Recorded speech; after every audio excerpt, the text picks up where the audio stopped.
लातूरकरांच्या मूलभूत समस्या सोडवण्यासाठी काँग्रेसने केले लातूर मनपासमोर घंटानाद आंदोलन। लातूर शहरात अपुऱ्या नागरी सुविधा आणि नागरिकांना भेडसावणाऱ्या अडचणी विरोधात लातूर जिल्हा काँग्रेस कमिटीच्या वतीने अध्यक्ष ॲडव्होकेट किरण जाधव यांच्या नेतृत्वात व खासदार डॉक्टर काळगे यांच्या उपस्थितीत मंगळवारी महानगरपालिकेसमोर घंटानाद आंदोलन करण्यात आले। आंदोलनादरम्यान घोषणाबाजी आणि घंटानाद करून मनपाचे व लातूरकरांचे आंदोलनाकडे लक्ष वेधण्यात आले। प्रशासनाने त्वरित उपाययोजना करून लातूरकरांना होणारा त्रास दूर करावा यासाठी विविध मागण्यांचे निवेदन महानगरपालिका आयुक्त यांना काँग्रेसच्या वतीने देण्यात आले।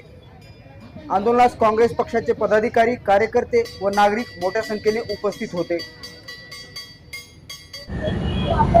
महाराष्ट्र प्रदेश काँग्रेस कमिटीचे अध्यक्ष आदरणीय हर्षवर्धनजी सप्ताह साहेब यांच्या सूचनेनुसार आदरणीय दिलीपराव देशमुख साहेब, आदरणीय अमित विलासराव देशमुख साहेब, आदरणीय धीरज विलासराव देशमुख साहेब, आदरणीय डॉक्टर काळगे साहेब या सर्वांच्या मार्गदर्शनाखाली आज लातूर शहर जिल्हा काँग्रेस कमिटीच्या वतीनं लातूर शहर महानगरपालिका प्रशासनाच्या विरुद्ध एक घंटानाद आंदोलन करण्यात येत आहे। लातूर महानगरपालिकेचे विविध प्रश्न आहेत ज्याबद्दल वेळोवेळी लातूर शहराचे स्थानिक आमदार म्हणून आदरणीय अमित विलासराव देशमुख साहेबांनी महापालिका प्रशासनासोबत बैठका घेतल्या, त्यांना वेळोवेळी सूचना दिल्या, परंतु कुठेतरी महानगरपालिका प्रशासन सर्वसामान्यांच्या प्रश्नावरती झुपेचं सोंग घेत आहे असा आज आमचा समज झालाय। म्हणून आज या ठिकाणी आम्ही घंटानाद करून या महानगरपालिका प्रशासनाला लोकांचे प्रश्न सोडवण्याकरिता जागे करत आहोत। लातूर शहरामध्ये जे विविध नागरिकांचे प्रश्न आहेत त्या प्रश्नांना वारंवार डावललं गेल्यामुळं